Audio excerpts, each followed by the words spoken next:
Good morning, everyone, and happy Monday. Hope you had a great weekend. I'm Kayla Fisher, your host of Wake Up with YPN, and today we have a great guest for you.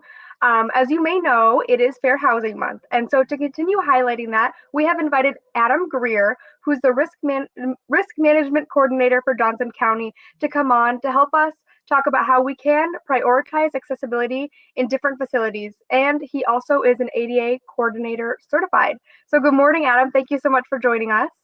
Good morning, everyone. Can you, first, before we dive into these questions, tell us a little bit about yourself and your job history and how you landed where you are today? Sure. Definitely took the roundabout path, not a direct path. So I served in the Marine Corps for 8 years, worked road construction for several years, went to the dark side for a couple of years in law enforcement. And then I've been here at Johnson County for 7 years now in human resources. And for fun, away from work, I'm the mayor of Williamsburg. Oh, well, that's exciting. And for those who may not know, I had used the abbreviation ADA. Would you mind describing a little bit about what that stands for? Americans for Disability Act. Okay, perfect. And this might seem like an obvious question in your line of work, but could you give us a few examples of some common ADA accommodations that we might see and maybe some that are less common? Sure. So I help with facilities, help determine, help prioritize what we'll be doing for improvements around the county facilities. Some of them are acute, happen right away. Where we have an employee with a disability or a reasonable accommodation that we may replace a door in one particular area, for example. And then others take a while, whether it be new sidewalks or new ramp or something that's more in depth that takes longer and would need budgeting considerations. And Okay. then I also handle reasonable accommodations like employees that might have like ADHD or service animal requests. So kind of all over the board. Okay, yeah, it seems like no 2 days are probably the same, and lots of accommodations that you can make. So many of our members may manage properties in addition to running their real estate business. So do you know what some ideas of compliance might look like when it comes to landlords? Sure. I think it's important for people to understand that the different entities have different levels or expectations of accommodation. So, being in the public sector, we have a much higher threshold for compliance and accommodation. Where someone that's a very small company, maybe only own one property, you'd have much more leeway and grace, I guess. Where a larger corporation that owns several properties, you would be held to a higher standard to provide accommodation and be more current on your facilities. I know that's not a black and white answer, but that's part of the reasonableness of the reasonable accommodation. Okay. And can you tell us a little bit about the rights of tenants when it comes to ADA compliance or accommodations? Yeah, so like I said before we started, I don't have any direct experience with tenants, but Mhm. I think what we do with employees could correlate to that. So it's important to understand you start with an interactive process. So if someone comes to you with a request, it doesn't mean you automatically have to accommodate it. It doesn't mean you automatically dismiss it though either. So you work together, with the person that requested facilities. I'd recommend talking to an attorney through the process, and they may be asking for a ramp or an elevator, but maybe you have an opening on a lower level where you wouldn't have to make that very expensive or cost prohibitive accommodation. So again, just because the accommodation is made doesn't mean you automatically have to do it, but you should have good faith, interactive process and come to a conclusion that works for all parties. Yeah, I think you touched on it a little bit there, kind of an example of a reasonable accommodation versus an unreasonable and coming to a solution that kind of works for everyone. That was a great example. Mhm. Um, So speaking of reasonable and unreasonable, are you familiar with Section 504 as it relates to government funding? Not off the top of my head, no. Okay, I'm sorry. that's okay. Well, we will throw the link in the comment for some available government funding that certain levels of structural modifications might be eligible for.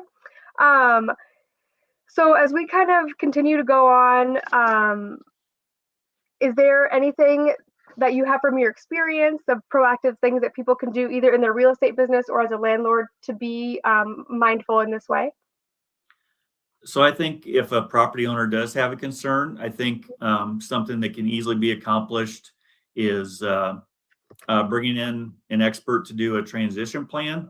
So if you've got a large property and you want to be more proactive and kind of plan for things, Mhm. we did this at Johnson County where we brought in a third party and they did a full facility inspection of all of our properties.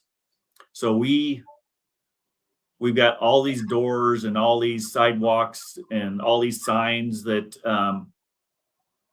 are not up to the current standards. However, we're aware of them and we're working on a reasonable plan to work Mhm. toward being compliant. So, um, you know, some people may just want to bury their head in the sand and just ignore it and wait for someone to complain or bring a request up to them. But that's something everyone can easily do. And when a door goes bad or a sidewalk needs repaired, you're already kind of aware of what a more reasonable accommodation would be, Mhm. and it'll help the property owner budget for that in the future, and not be surprised by a request. Yeah, I think that's good to kind of keep things in mind before they become prevalent or a Mhm. immediate need. You can kind of foreshadow and see these things coming down if we put this in the forefront of our mind. And a lot of realtors keep fair housing um, and take it very seriously at the top of mind when we're helping people buy and sell and find homes that meet their needs. Um, is there anything that you could think that someone may want to highlight in a home that's for sale that would make it more accessible to a certain buyer that may require these accommodations? Sure. If you've modernized the door or something like that, yeah, I would think that'd be a strong selling point Hmm. to highlight investment you've made that is more friendly to someone with disabilities. So yeah, Yeah, absolutely. some things that I've seen highlighted, and you can chime in, are like if it's zero entry, no stairs, Right. Yep. if the bedroom's on the main floor, if the doorways are wider, um, comfort height toilets, comfort height countertops, electric outlets at a different level, all of those things that some realtors choose to kind of highlight. And there is, I believe, an addendum that any realtors tuning in can look for, and maybe iCar can help us find that and post it for our aging in place idea that we have in our MLS selections as well, that may kind of lead in or tie into some accessibility features that would be worth highlighting in a home. Um, Adam, thank you so much for all that you do to help kind of keep our public buildings and entities accessible for everyone. Is there anything that you would like to touch on that we haven't talked about yet today? Just a reminder, when someone brings a request, just begin the interactive process. It's Mhm. um, everyone's everyone's level for reasonableness is a little different. So just because a large property owner or a large corporation was required to do something doesn't mean a single property owner would be held to that same standard. So Okay, and do you have any idea of where resources would be? Is there some available on your website, or if someone wants to ask more questions about these questions? a lot of information online. Yeah, I work. I don't necessarily work with this day in and day out. I'm in human resources, so I handle safety and security. So this is kind of a secondary thing on my job. So even Okay. though I went through the certification, like don't be afraid to ask for help and search. There's a lot of good information online. You don't have to memorize it all and reinvent the wheel. There's a lot of good information out there that can help you through the process. Perfect. And speaking of resources online, to our realtors that are tuning in, you may have seen communication from iCard this month about it being Fair Housing Month. And for that reason, we are encouraging our members to take the Fair Haven Challenge, which helps to simulate situations that you may encounter and help you feel comfortable about talking through those and maybe helping to point out some things that you may have think was okay to say. And it'll teach you kind of about those biases and how to work through those professionally. So if you get that done by the end of the month, you are entered in to win a third quarter free iCar dues. So definitely worth it and worth the time and the investment in your clients and the community. So Adam, thank you so much for hopping on this morning. We do not have any live questions, but we will monitor any after the broadcast. So thank Sounds you for good. hopping on. Okay, have a great rest of Thank your you. week. And I will talk to you later. Thank you.